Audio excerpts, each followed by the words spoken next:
All right, this is part two of my resurrection discussion, and we picked up with, or we left off with John's account of Easter morning, with Mary being the first to encounter Jesus and then coming to announce that to the rest of the disciples. And one thing we should say at this point is that from these different accounts here in these four Gospels, I think it's abundantly clear that there's no way that this was an organized lie. And very often, people who want to deny the resurrection will say, well, the disciples must have made it up. But it's clear there is no organized story here. If you were the disciples and you were going to make up a lie about the resurrection, you would have had an official story, you would have stuck to it, and importantly, it would never have included women, because women at that time were considered, their testimony was inadmissible in court. It would have been foolishness for them to have had women being the first discoverers of the resurrection, being the first ones to see Jesus. There's no way that the disciples would possibly have included that in anything that they made up. And it's clear from the differences that are in these accounts that there was no official story. These are actual eyewitnesses remembering as best they can what actually happened that morning. So Mary in John's gospel is the first one to find the body missing, the first one to see Jesus.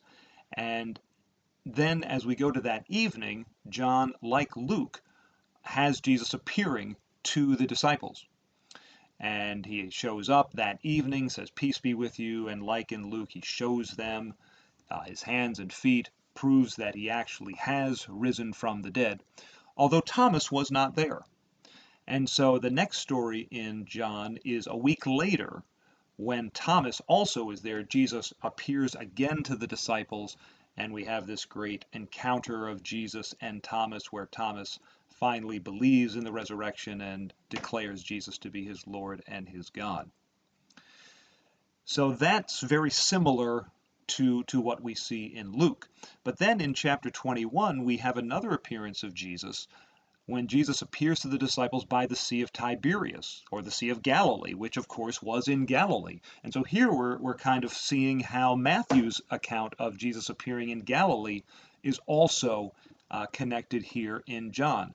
So in Matthew, we have Jesus just appearing basically in Galilee. In Luke, we have him just appearing in Jerusalem. John gives us some of both. He gives us the Jerusalem appearance on Easter evening, and he gives us these appearances this appearance in Galilee also after that time. So, what do we do with all of this? Well, there's one more piece to consider, and that's 1 Corinthians 15. And in 1 Corinthians 15, the Apostle Paul is attempting to prove to the Corinthians that Jesus actually did rise from the dead. And he says this, he says in verse 3, "For I delivered to you as of first importance what I also received." So Paul is telling the Corinthians the information that he received.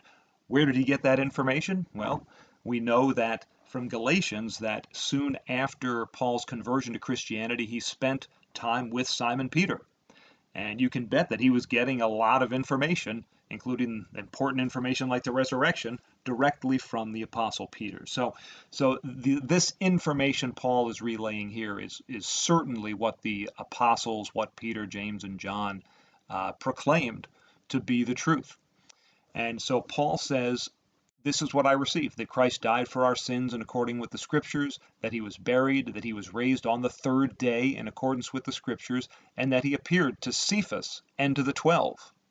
So this very much corroborates what Luke and John said about Jesus appearing to the disciples that first Easter evening. And it also confirms what Luke said about Jesus appearing to Simon Peter, called Cephas here.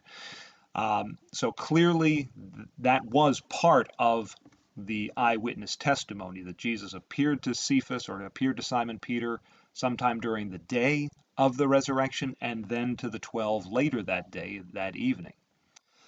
Then Paul says in verse 6, "Then he appeared to more than 500 brothers at one time, most of whom are still alive, though some have fallen asleep," so you can go verify this information with them. "Then he appeared to James, then to all the apostles," a little unclear what he means by that, and last of all to Paul himself. But this appearance of the 500 brothers and to James and to all the apostles, that happened at some time subsequent to Easter Sunday. This could very well be a mention of the Galilee appearances. Most of Jesus' followers were Galileans who would have gone home after the Passover was complete. And of course, if Jesus did appear in Galilee, that's where they most likely would have seen him. So Paul also sort of corroborates this idea that Jesus first appears in Jerusalem on Easter Sunday evening, and then appears to a lot more people in later days back in Galilee. So, how do we put this all together? Well, I think we can essentially bring these things into an organized chronology that looks something like this. And I think these all come right from the text. And when you understand the actual flow of events and what each gospel writer was attempting to accomplish, it all really makes sense. So I think we can gather from the different accounts this is what actually happened. First of all, an angel removes the stone before sunrise, so the tomb is empty. Mary and several other women, perhaps as many as 5 or 6, arrive at the tomb. They find the tomb empty. And finding the tomb empty, Mary Magdalene runs to tell Peter. And here the women probably split up. The other women probably remain at the tomb while Mary runs to tell Peter. While Mary is gone, the 2 angels then appear to the other women who run away in fear. So they're gone by the time Peter and John get back to explore the empty tomb. Mary also returns with Peter and John and remains at the tomb after Peter and John leave, and that's when she meets Jesus. Now, it's very possible that the women reunite here at some point, perhaps even at this point, since Matthew does mention that the women together meet Jesus, although that could be simply a reference to Mary's encounter with Jesus, or perhaps the women do return and reunite and together meet Jesus. But one way or the other, the women are the first to meet Jesus, and then Mary returns and tells the disciples that she has seen the Lord, probably with the other women at that point. So those are the events of Easter morning. Then as we move on into the rest of the day, we see that Peter appears to Peter at some point. Again, it's not described, the details of that are not described, but both Luke and Paul mentioned that. So sometime in the middle of the day on Easter Sunday, Jesus appears to Peter. Then he appears to Cleopas on that road to Emmaus. Then when Cleopas returns that evening, Jesus appears to his remaining apostles, minus Thomas, and demonstrates himself to be alive on the evening of that Easter Sunday. A week later, now that the Passover is done, before the disciples return to Galilee, Jesus appears again. This time Thomas is there, and he believes. And then, of course, at that point, the disciples would have returned to Galilee. And that is where we see a number of other resurrection occurrences. We see this account where Jesus appears to some of the apostles while they're fishing, Jesus appearing to the 500, or the large group of disciples mentioned by Paul in 1 Corinthians 15. He gives the Great Commission to his disciples in Galilee. He also appears to James at some point during this time, most likely. And then, before the day of Pentecost, before the Feast of Pentecost, the disciples would have gone back to Jerusalem for that feast, and that's when Jesus makes his final appearances to them, tells them to stay in Jerusalem, then marches out to the Mount of Olives and ascends to heaven.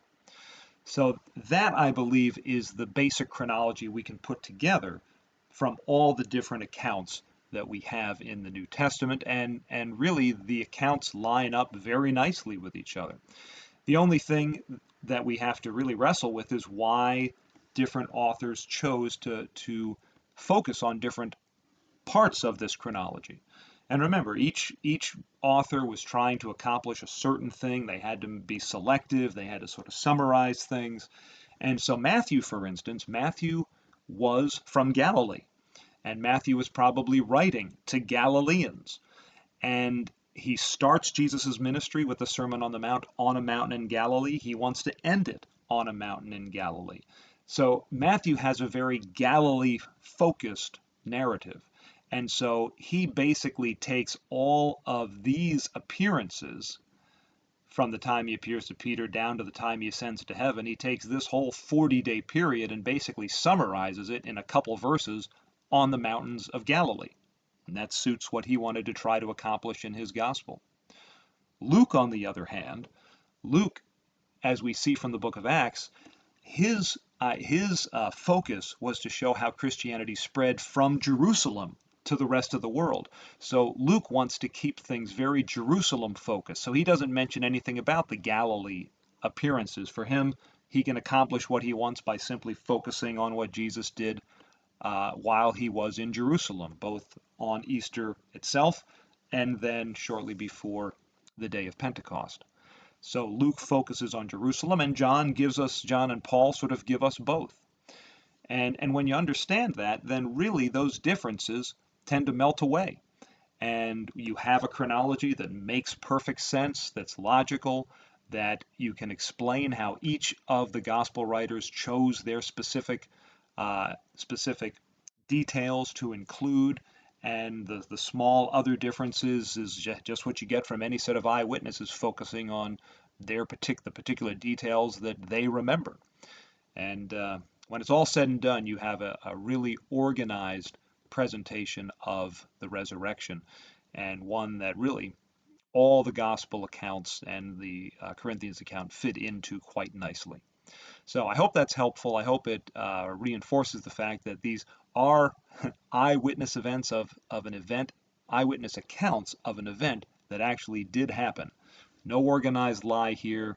These were eyewitness accounts and should give us great confidence that this event of events actually did occur essentially as the Bible describes.